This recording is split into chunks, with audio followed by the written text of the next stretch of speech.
भारत का एक प्रमुख काव्य ग्रंथ महाभारत है, जिसके रचयिता वेदव्यास थे। महाभारत में पांडवों और कौरवों से युद्ध के दौरान भगवान श्री कृष्ण ने अर्जुन को भगवत गीता उपदेश दिए थे, जिसमें कई सारे प्रसिद्ध श्लोक शामिल हैं। आज इस पोस्ट में श्री भगवत गीता के श्लोक अर्थ सहित इस पोस्ट में साझा करते हैं। 1. यदा यदा हि धर्मस्य ग्लानिर्भवति भारत अभ्युत्थान धर्मस्य तदात्मान सृजाम्यहम्। श्री कृष्ण कहते हैं कि जब जब धर्म की हानि और अधर्म की वृद्धि होती है, तब तब मैं अपने स्वरूप की रचना करता हूँ। 2. परित्राणाय साधूनां विनाशाय च दुष्कृताम् धर्म संस्थापनार्थाय संभवामि युगे युगे। भावार्थ, साधुओं की रक्षा के लिए, दुष्कर्मियों का विनाश करने के लिए, धर्म की स्थापना के लिए मैं युग युग में मानव के रूप में अवतार लेता हूँ। 3. यो न हृष्यति न द्वेष्टि न शोचति न कांक्षति शुभाशुभ परित्यागी भक्तिमान्यः स मे प्रियः। भावार्थ, जो न कभी हर्षित होता है, न द्वेष करता है, न शोक करता है, न कामना करता है तथा जो शुभ और अशुभ संपूर्ण कर्मों का त्यागी है, वह भक्तियुक्त पुरुष मुझको प्रिय है।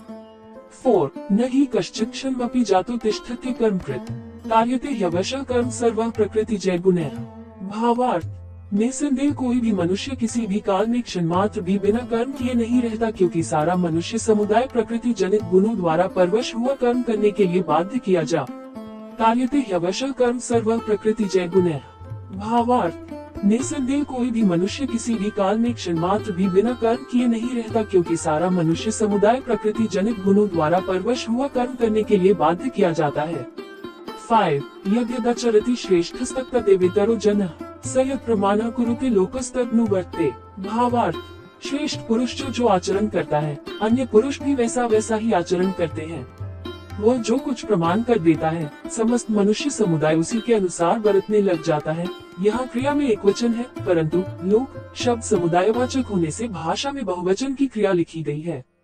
6. तस्माच्ते न नमेरन् महात्मन् गर्यसे ब्रह्मणोऽप्यधिकर्त्रे अनंत देवेश जगन्निवास त्वमक्षर सत्सत तत्पर्यत्। भावार्थ, हे महात्मन, ब्रह्मा के भी आदिकर्ता और सबसे बड़े आपके लिए वे कैसे नमस्कार न करें, क्योंकि हे अनंत, हे देवेश, हे जगन्निवास, जो सत असत और उनसे परे अक्षर अर्थात सच्चिदानंद घन ब्रह्म है, वह आप ही है।